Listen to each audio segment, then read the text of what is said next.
Your partner is acting out an avoidance attachment schema. Your experience of him in relationship is kind of like he's holding you at a distance. He's warding you off. He's keeping you away from you getting too close, from you knowing him too much.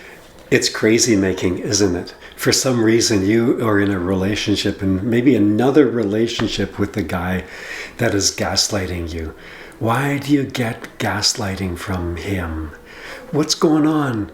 That behavior, the lying, the misleading, the denying reality, the distortion, and the blame shifting, it's bad behavior and it's destructive to the relationship, and definitely it's unloving towards you.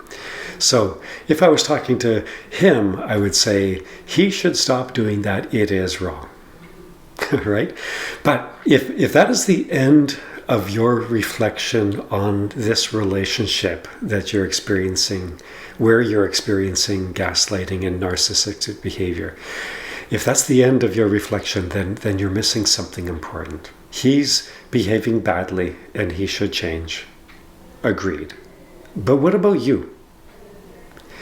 Many women we work with at the Russell Healing Institute have been in more than one relationship with a narcissist, gaslighting guy. And naturally, they're asking the question everyone should ask and reflect on, which is, what am I doing that might be attracting this? What might my contribution to this be? Or is it purely bad luck? Again, I'm Dr. Don Russell of the Russell Healing Institute, and we work with women in a Detox Your Marriage helping program where we help women who want to stay in their marriage be able to flourish in their marriage, and as a side effect, transform the relationship to be more satisfying, more gratifying for both people. So if you are a woman that wishes to stay in your marriage, then this video is the place for you. But I will say that although I am a therapist and I've been doing really effective psychotherapy for almost 30 years, I'm not your therapist. So this video is for information and education purposes only. So think of it at a very basic level. If there's a disagreement and there's hurt feelings, just in a normal disagreement between a normal couple, it's pretty safe to say that nobody in that disagreement handled themselves perfectly, and also safe to say that nobody in that disagreement is 100% at fault. Usually, both people have to own something in the disagreement. Okay, so that sort of sets the table for if we're going to go into a deeper, protracted, chronic, problematic relationship, like the relationship you might find yourself in with a narcissist gaslighting guy. Chances are the same thing is true, that nobody is 100% innocent, nobody's 100% at fault. The fact is that a marriage, like any relationship, is a system. It's an interactive system. And that means that you both are receiving, at some level, you're receiving dysfunctional behavior from the other person and doing something that is attracting it or eliciting it from the other person. Now, this is the hard part to look at, but if you haven't clicked away on this video yet, then I know two things about you. One is you're a person that is open to grow, and kudos to you for that.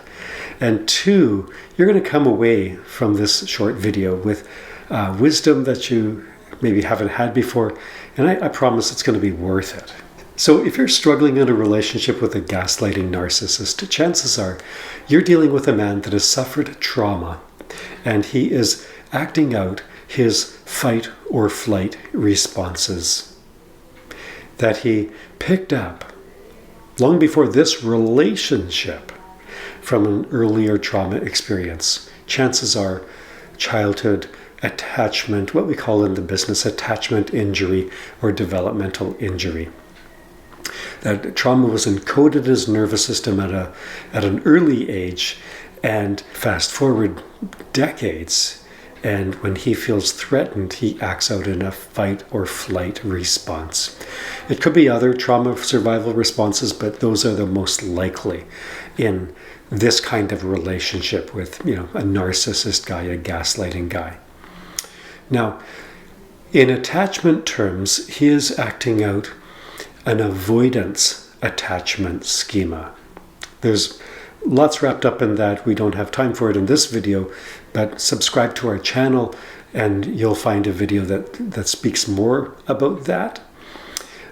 Leave a comment at the same time.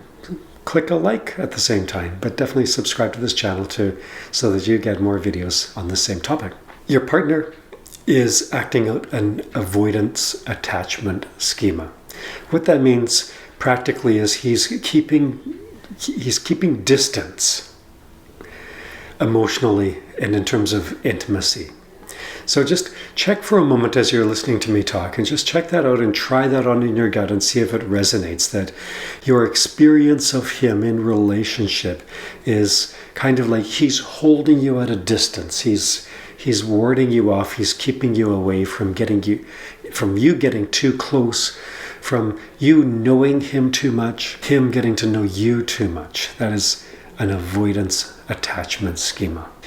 We also know from lots of research that people with an avoidant attachment schema tend to attract partners with an anxious attachment schema, and vice versa. This is basically opposites attract.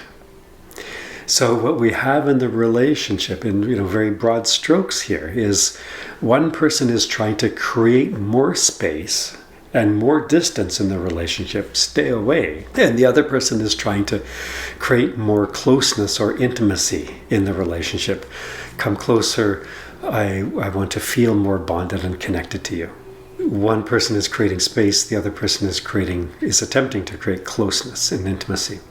And so you can imagine early, and you can maybe remember early in the relationship, that created some spice, some tension, maybe some chemistry in the early days. I wonder if I'm going to win them, that kind of thing. But as time goes on, and as the relationship develops over time, both people, and probably particularly the avoidant attachment person, is going to be angry, and the anxious attachment person is going to be hurt, frustrated, disappointed, brokenhearted.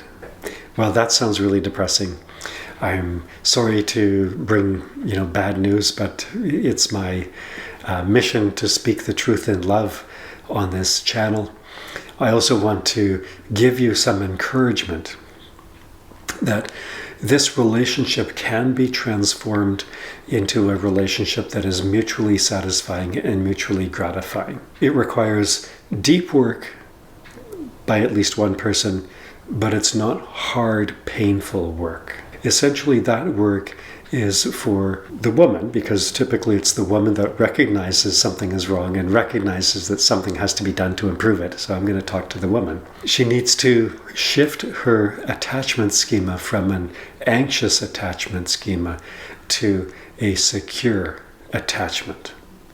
That is absolutely possible. That is absolutely doable. We work with women all the time, and we accomplish that. We have success achieving that for her. And that can be your experience too. If that intrigues you, if that is of interest to you, click the link below in the description section there, and you will find out more about the amazing work that we do in the Detox Your Marriage work as part of the Russell Healing Institute. Again, I invite you to subscribe to this channel. That way you'll be the first to know of a new video being released. You'll also help other women get access to this information. And also leave a comment and leave a like. Why not? Have a beautiful day.